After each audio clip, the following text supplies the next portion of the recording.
2 பேரும் பெத்தவங்க காலில் விழுந்து ஆசீர்வாதம் வாங்குங்க. ஓகேவா இந்திரே?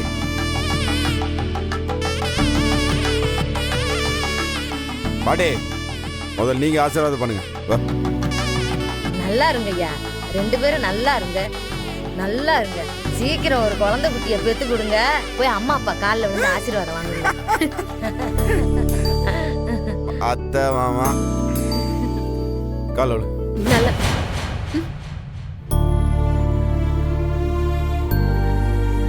என்ன ஆண்டாளு, உங்க அப்பா பத்தி உனக்கு தெரியாதா? அவர் அப்படிதான், கொஞ்ச நேரம் கழிச்சு அவரே வந்து பேசுவாரு. நீங்க அவரை விடுங்க, நீ வாடே, நீங்க ஆசீர்வாதம் பண்ணுங்க. 2 பேரும் 100 வருஷம் நல்லா இருக்கணும். எழுந்துருங்க. அன்றே மாப்ள. ஆமாப்ல. வாழ்த்துக்கள் மாப்ள. தேங்க்ஸ்டா. எல்லாரும் வாங்க சாப்பிடலாம், வாங்க. என்னடி ஆச்சு? ஃபீல் பண்ணாதே, உங்க அப்பாவை சமாதானப்படுத்துறது என் வேலை, சரியா?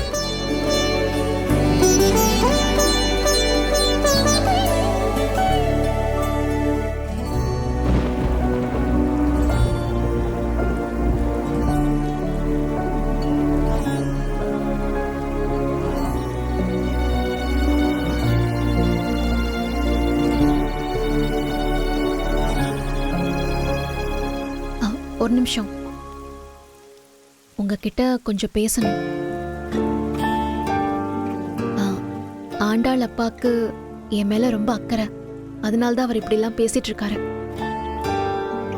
ஆனா யாரு என்ன சொன்னாலும் என்னால என் மனசை மாத்திக்க முடியாது. இதை சொல்றதுக்கு தான் வந்தீங்களா? இதான் எனக்கு எப்போ தெரியுமே. ஏன் ஏதோ புதுசா சொல்ற மாதிரி சொல்லிட்டு இருக்கீங்க? உங்க முடிவுல நீங்க தெளிவா இருக்கிற மாதிரி என் முடிவுல நானும் தெளிவா தான் இருக்கேன். இன்னும் 20 நாள் மட்டும்தான் இருக்கு. அதுக்குள்ள என்ன முடிவு எடுக்க முடியுமோ அதை தெளிவா எடுத்துருங்க. அப்புறம் நீங்களே நினைச்சாலும் நான் எங்க இருந்து போறதையும் தடுக்க முடியாது, உங்களை விட்டு போறதையும் தடுக்க முடியாது. ஒருத்தனை இந்த அளவுக்கு தான் சோதிக்க முடியும்னு கடவுளே ஒரு லிமிட் வச்சிருப்பார். அந்த லிமிட்டை தாண்டி கடவுளே யாரையும் சோதிச்சதும் இல்ல, கஷ்டப்படுத்தினதும் இல்ல. ஆனா நீங்க எவ்வளவு தூரம் முடியுமோ அதை தாண்டியே நீங்க என்ன தண்டிச்சிட்டீங்க, கஷ்டப்படுத்திட்டும் இருக்கீங்க. அப்போ நீங்க செஞ்ச தப்பெல்லாம் சரின்னு சொல்ல வரீங்களா? நான் எந்த தப்பும் செய்யலன்னு சொல்ல வரேன். வேண்டாம் ஆதி, திரும்பவும் அதை பத்தி பேச வேண்டாம். நான் அதையெல்லாம் கொஞ்சம் கொஞ்சமா மறக்கணும்னு நினைச்சிட்டு இருக்கேன். நடந்ததை மறக்கிறது மட்டும் ஒரு பிரச்சனைக்கு தீர்வு இல்லை. அதுல என்ன சரி இருக்கு, என்ன தப்பு இருக்குன்னு அதுல கொஞ்சமாவது யோசிக்கணும். பாரதி, நமக்கு சரின்னு படுறது அடுத்தவங்களுக்கு தப்பா படலாம், அடுத்தவங்களுக்கு சரின்னு படுறது நமக்கு தப்பா படும். அதுக்காக அவங்க பண்ணதெல்லாம் தப்புன்னு ஆயிடாது, நம்ம பண்றதெல்லாம் சரின்னு ஆயிடாது. ஒருத்தன் தப்பே பண்ணியிருந்தாலும் அவன் பண்ணதுல நியாயம் இருக்கான்னு ஒரு தடவை கேட்டாவது பார்க்கணும்.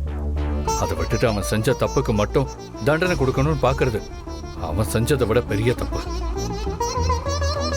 இத்தனைக்கும் நான் எந்த தப்பும் பண்ணலன்னு சொல்ல வரேன். ஆனா நீங்க அதையும் காது கொடுத்து கேட்கல.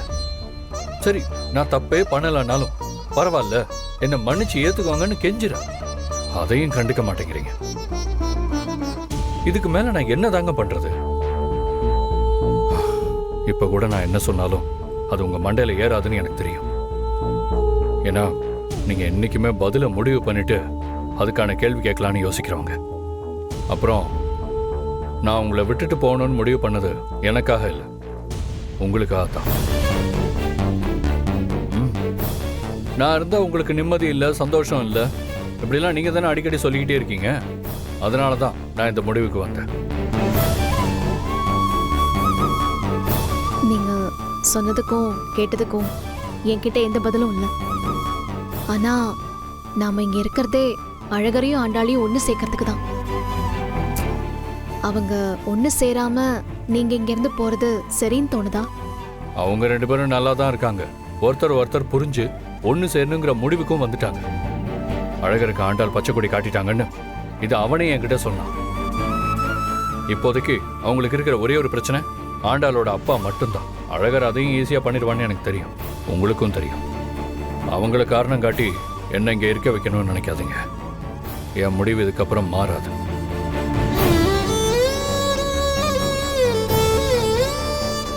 திரும்பவும் சொல்றேன், உங்களுக்கு இந்த எலெக்ஷன் முடிகிற வரைக்கும் தான் டைம். அதுக்குள்ள நல்ல முடிவா எடுக்க பாருங்க. இல்லைன்னா நீங்க எடுக்கிற முடிவு உங்களுக்கு நல்லதா இருக்குமான்னு பாருங்க. என் முடிவு தான்.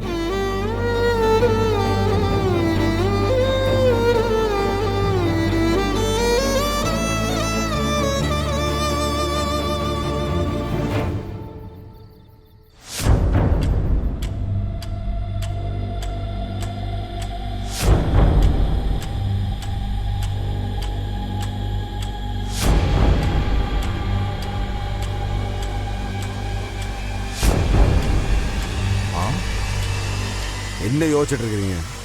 கவரிங் செயின் எப்படி தங்க செயினா மாறிச்சு, தங்க செயின் எப்படி கவரிங்கா மாறிச்சுன்னு தானே. நீங்க மாத்தி வச்ச கவரிங் செயினை மறுபடியும் தூக்கி உங்க பாக்கெட்ல வச்சுட்டு நான் வாங்கிட்டு வந்த தங்க செயினை திருப்பி வச்சுட்டேன். எதுக்கு உங்களுக்கு இந்த தேவையில்லாத வேலை? ஒத்துக்கிறேன் நான். என்ன மாதிரி ஒருத்தன் யாருக்கு மருமகனா வந்தாலும் பிடிக்காதான். ஆனா அப்படியே இருந்த அந்த வாழ்க்கை நல்லாவா இருக்க போகுது. ஆண்டாலே சேர்ந்து வாழணும்னு ஆசைப்பட்டாங்க. எதுக்கு நீங்க மட்டும் முறுக்கிட்டு இருக்கிறீங்க? அதான் உங்க பொண்ணு ஆசைப்பட்டா நீங்க நடந்ததெல்லாம் மறந்துடுங்களேன். மருமகனா ஏத்துக்கங்க, அவ்வளவுதான் சொல்லுவாங்க. நான் அவ்வளவு சந்தோஷமா இருந்துட்டு போறோங்க. எதை மறக்க சொல்லிட்டு இருக்க நீ? எதை மறக்க சொல்லிக்கிட்டு இருக்க? ஊரை கூட்டி சொந்த பந்தத்தை கூட்டி என் பிள்ளைய கல்யாண மண்டபத்துல மணவர வரைக்கும் கூட்டிட்டு வருவேன். நீ நோகாம வந்து பொண்ணை மாத்தி கூட்டிட்டு போயிட்டேன்னு சொல்லி இந்த கல்யாணத்தை நிப்பாட்டுவ. அதை நான் மறக்கணுமா?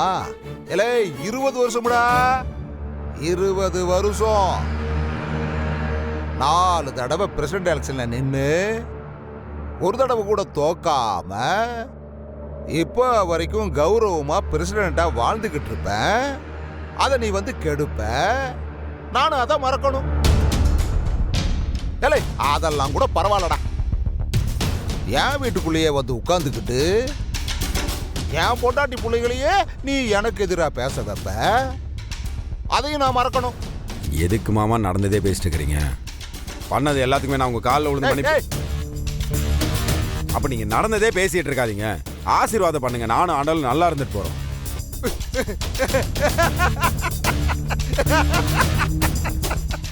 எப்படி எப்படி எப்படி?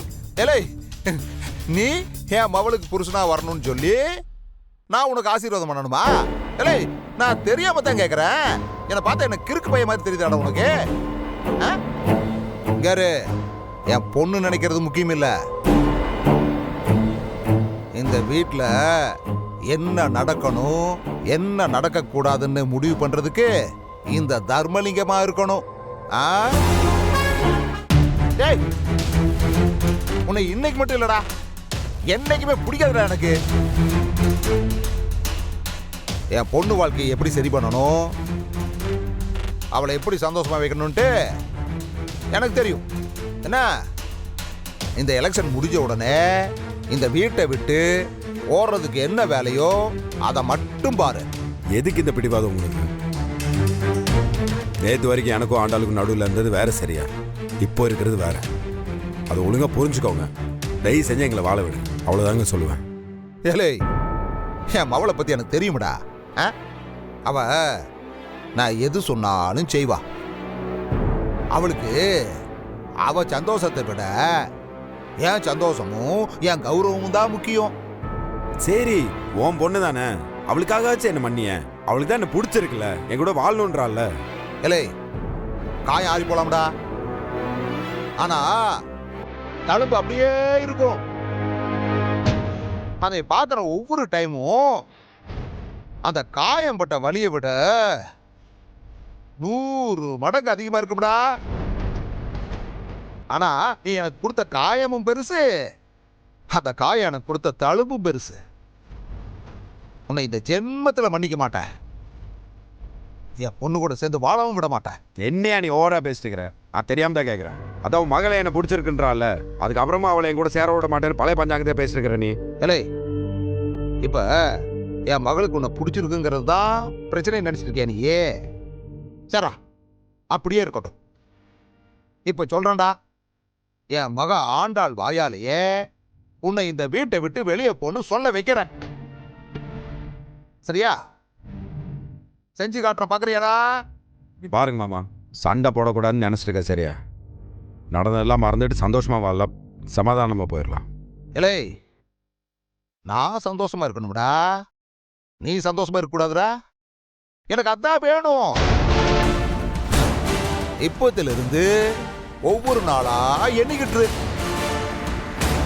எம்புட்டு சீக்கிரமா உன்னை இங்கிருந்து அனுப்பணுமோ அம்புட்டு சீக்கிரமா அனுப்பிடுவேன். அதுவும் ஆண்டாளை வச்சே உன்னை அனுப்புவேன்.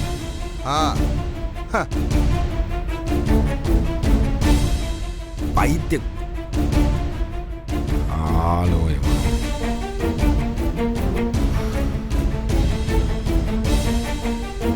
இந்த ஆள் மட்டும் ஏன் இப்படி இருக்கான்னு எனக்கு புரிய மாட்டேங்குது.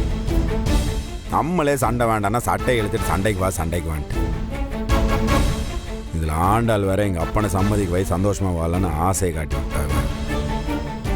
இந்த ஆள் முறுக்கிட்டு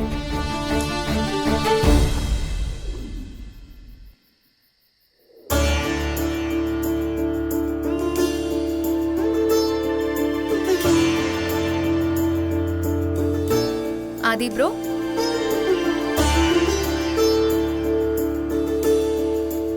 எல்லாரும் அங்க இருக்கோம், நீங்க மட்டும் தனிமையில இனிமை கண்டுட்டு இருக்கீங்க. போற போக்க பார்த்தா தனிமை தான் எனக்கு துணையா இருக்கும்னு நினைக்கிறேன். ஆ, அப்படியெல்லாம் எதுவும் நடக்காது ப்ரோ, எல்லாமே நல்லதா தான் நடக்கும். முதல்ல நடக்குமானே தெரியல, அப்புறம் எப்படி நல்லதா நடக்கும்னு நம்புறது? இப்போ எதுக்கு விதண்டாவாதமா பேசிட்டு இருக்கீங்க? Think positive brother. நல்லதே நினைங்க, நல்லதாவே நடக்கும். லைஃப்ல நாம நினைக்கிற மாதிரி மட்டுமா நடக்குது? நேற்றுக்கு தப்பா தெரிஞ்சவங்க இன்னைக்கு சரியா தெரியவாங்க, இன்னைக்கு சரியா தெரியறவங்க நாளைக்கு தப்பா தெரியலாம். எதுவுமே நம்ம கையில இல்லையே. ஏங்க, இப்ப எதுக்கு துறவி மாதிரி எல்லாம் பேசிட்டு இருக்கீங்க? வாழ்க்கையில எதுவுமே வேண்டான்னு இருக்கிறவங்க மட்டும் துறவி இல்லை, தேவைப்படுற எதுவுமே கிடைக்காம இருக்கிறவங்களும் துறவிதான். நீங்க யாரையோ மனசுல வச்சுட்டு பேசுறீங்கன்னு மட்டும் புரியுது, ஆனா நீங்க யார மனசுல வச்சு பேசுறீங்கன்னு தான் எனக்கு புரியல.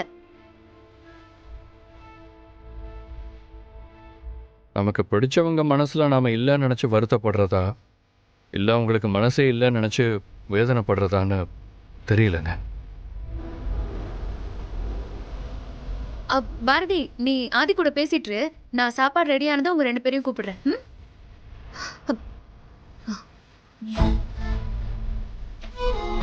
அவன் முன்னாடி ஏன் அப்படிலாம் பேசுறீங்க? இன்னைக்கு ஆண்டாள் இப்படி பார்க்கும்போது கண்ணில் ஒத்திக்கலாம் போல இருந்துச்சு. ஏன் இவ்வளவு நாளும் அவ அப்படிதானே இருந்தா? உருவத்தில் அப்படியே தான் இருப்பாங்க, ஆனால் இன்னைக்கு தான் ஒரு பொண்ணா லட்சணமா ஒருத்தனுக்கு பொண்டாட்டியா மனசு நிறைஞ்சு போயிருக்காங்க. என்னதான் கழுத்தில் விதவிதமாக நகை போட்டாலும் பொண்ணுங்களுக்கு தாலின்றது தனி அழகு தானே. புருஷனுக்காக பொண்டாட்டிங்க என்னென்ன பண்ணுறாங்கன்னு இந்த மாதிரி நேரத்தில் தான் தெரியும். நமக்கு தான் அப்படி ஒரு பொண்டாட்டி அமையலையே. அதுக்கெல்லாம் ஒரு கொடுப்பனை வேணும். எனக்கு இந்த விஷயம் இப்போ தான் புரியுது.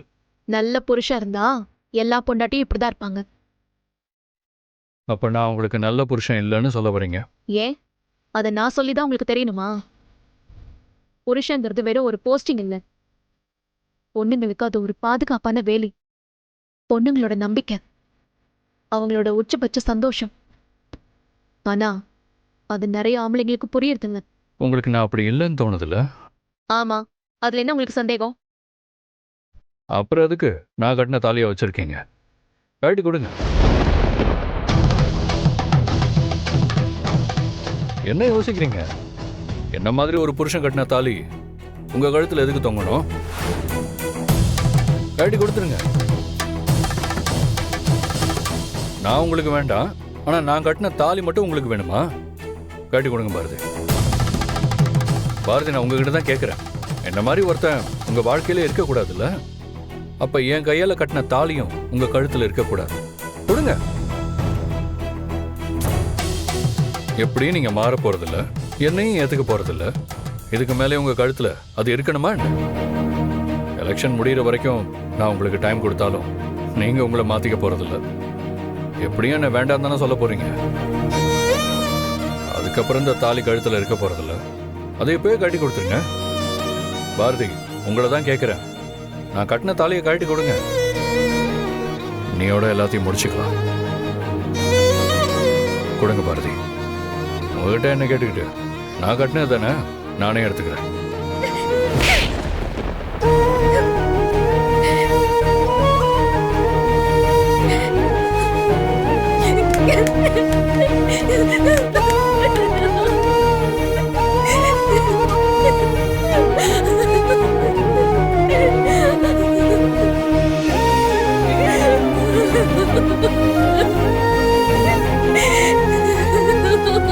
உங்களால முடியாதுன்னு எனக்கு தெரியும் பாரதி.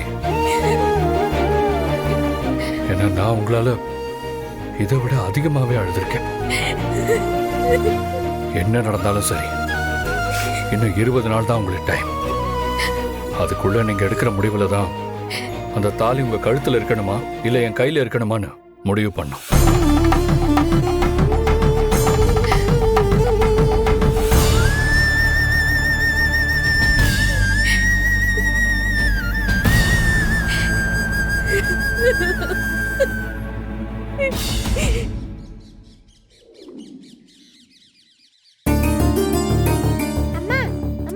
ஏய், என்னடி பண்ற? விடு. நான் தான் கூட்டிட்டு வர சொன்னேன். அப்பா, என்னென்னமோ சொல்லி பார்த்தேன், அம்மா வரவே இல்ல, அதான் இழுத்துட்டு வந்தேன். எதுக்கு இப்படி எல்லாம் பண்ணிட்டு இருக்கீங்க? என்ன பண்றது, எனக்கு உங்களை மாதிரிலாம் உள்ள ஒன்று வச்சுக்கிட்டு வெளியில ஒன்று காட்ட தெரியாது. நைட் ஏதாவது யோசிச்சிங்களா? எதை பத்தி கேக்குறீங்க? அது சரி, என்னை பத்தி யோசிச்சா தானே நான் சொன்னதை பத்தி யோசிக்க முடியும். இங்க பாருங்க, சுத்தி வளைச்சு பேசாம நேரா விஷயத்துக்கு வாங்க. எலெக்ஷன் முடியறதுக்குள்ள உங்க முடிவு என்னன்னு கேட்டேனே, மறந்துட்டீங்களா? மறக்கல, அதுல எனக்கு நல்ல ஞாபகம் இருக்கு. அதை பத்தி தான் யோசிச்சிங்களான்னு கேட்டேன். அதான் இன்னும் நிறைய நாள் இருக்கு, மெதுவா யோசிக்கலான்னு இருக்கீங்களா? அப்படிலாம் எதுவும் இல்ல. அப்ப யோசிக்கலான்னு யோசிச்சிட்டீங்க.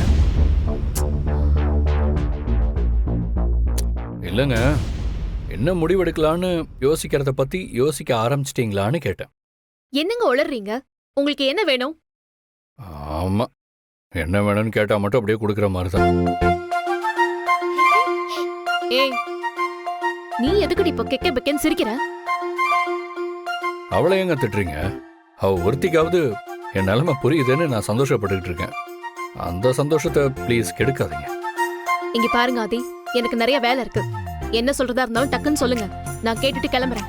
அப்படியெல்லாம் எடுத்தோம் கவுத்தோன்னு உங்களை மாதிரிலாம் எனக்கு முடிவெடுக்க தெரியாது. பட்டு பட்டுன்னு மூஞ்சில் அடிச்சாப்புல எனக்கு பேசவும் வராது. ஒரு நாள் கட்டிக்கிட்டு பீரோக்குள்ள மடிச்சு வைக்கிற புடவை, அதையே செலக்ட் பண்ண டைம் எடுக்கிறீங்க. ஆனா வாழ்க்கை முழுக்க கூடவே இருக்க போறவன வேணுமா வேணாமான்னு யோசிக்கிறதுக்கு 1 செகண்ட் 2 செகண்ட்ல முடிவெடுக்க வேண்டியது. என்ன கூப்பிட்டு வச்சு கிண்டல் பண்ணிட்டு இருக்கீங்களா? என் வேதனை உங்களுக்கு கிண்டல் மாதிரி இருக்கா? என்ன வேதனைப்படுத்தின விஷயம் எதுவுமே உங்களை வேதனைப்படுத்தலன்னு தெரிஞ்சதுக்கு அப்புறம் உங்க வேதனை எனக்கு கிண்டலா தெரியறதுல தப்பு இல்லைன்னு நினைக்கிறேன். சூப்பர். நீங்க மட்டும் பட்டிமன்றத்துக்கு போனா உங்க டீமுக்கு தாங்க எப்பவுமே கப்பு. உங்க பாராட்டு பத்திரம்லாம் எனக்கு தேவையில்லை. இப்ப எதுக்கு என்ன வர சொன்னீங்கன்னு சொன்னீங்கன்னா நான் கேட்டுட்டு போய் என் வேலையை பார்ப்பேன். தமிழ், அதை எடுங்க.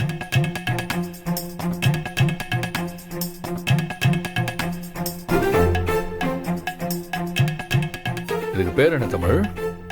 என்கிட்ட இருந்தா இதுக்கு பேரு ஸ்லேட்டு, உங்ககிட்ட இருக்கிறதுனால இது பேரு அறிவிப்பு பலகை. Yes, correct. அறிவிப்பு பலகை.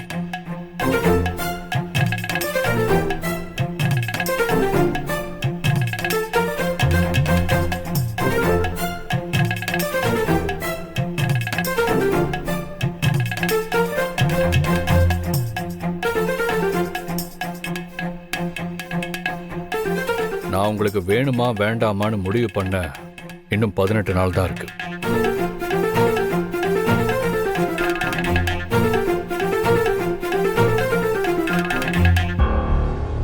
இன்னைக்கு வீட்டுக்குள்ள வைக்கிற போர்டு நாளைக்கு வெளியே இருக்கும். இதுல ஒவ்வொரு நாளும் குறைய குறைய உங்களுக்கு என் மேல இருக்கிற கோவமும் கொஞ்சம் கொஞ்சமா குறையணும். குறைஞ்சா நல்லா இருக்கும்னு சொல்ல வந்தேன்.